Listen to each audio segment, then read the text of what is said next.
కాళ్ళకు బొక్కులల్ల బొక్కులు వచ్చినాయి, మారు బొక్కులు వచ్చినాయి, రవ రవ రవ రవ రక్తాలు గారుతున్నాయి తల్లులాలా.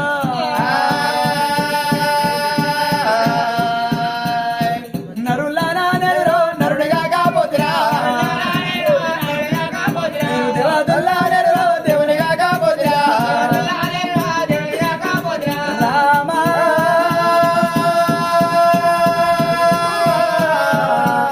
దేవా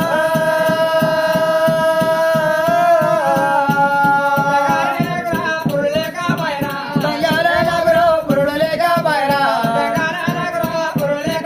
అయ్యో ప్రియంగానే నగరో పెళ్లి లేక బయరా. అడవిలో రారాజు వల్ల కలకల కలకల కాకి లోకం పెడుతుంటే మీద పోయే పగ్గి కలకల కల్లీలు తీస్తున్నాయి, కింద పోయే పురుగు కాడికి వెళ్ళి కలకల కల్లీలు తీస్తున్నాయే అవ్వలాలా. ఎక్కడున్నవే తల్లి నా తల్లి పార్వతమ్మ, ఎక్కడున్నవే నాన్న లోకాల సంగమయ్య, నీకు మా తల్లి నాన్న. రాత రాసిన బ్రహ్మదేవుడ ఏవి తాతలు రాసినవురా, గీత తీసిన గిష్టు దేవుడ ఏవి గీతలు గీసినవు, నా అడవి లోపల నా తల రాత ఇంట్లో పాడైనదా. భగవంతుడు నా తల్లులాలా అడవి లోపల వలవల పోత పెట్టిన కలకల కాకి సోగం తీసిన ముక్కోటి దేవతలలో ఏ దేవునికి మాల్యం అందుతలేదు, ఏ దేవునికి మాల్యం అందుతలేదు అమ్మా.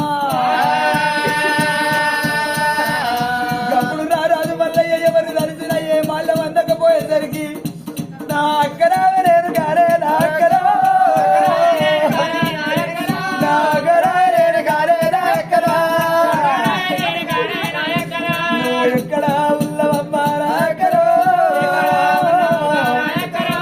వెళ్ళాని రోజు కాదే నా అక్కడ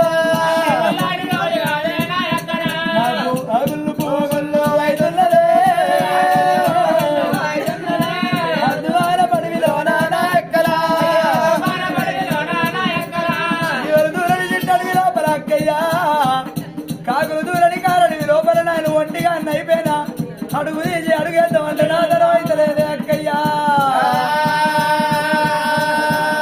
శివుడికి చిన్న బిడ్డ శివుడి మాత కౌతులు కోడలు కామిరవాణి కామలాడి బిడ్డ గణతారి ఎల్లమ్మ మాధులాడి బిడ్డ మౌరాల ఎల్లమ్మ పుట్ట లోపల పుట్టింది భూలోక రంబ రేరుకా పరంజ్యోతిని ఎల్లమ్మను దేవుడు రారాజు మల్లయ్య ఎప్పుడైతే యాదగిరి చేసిండో.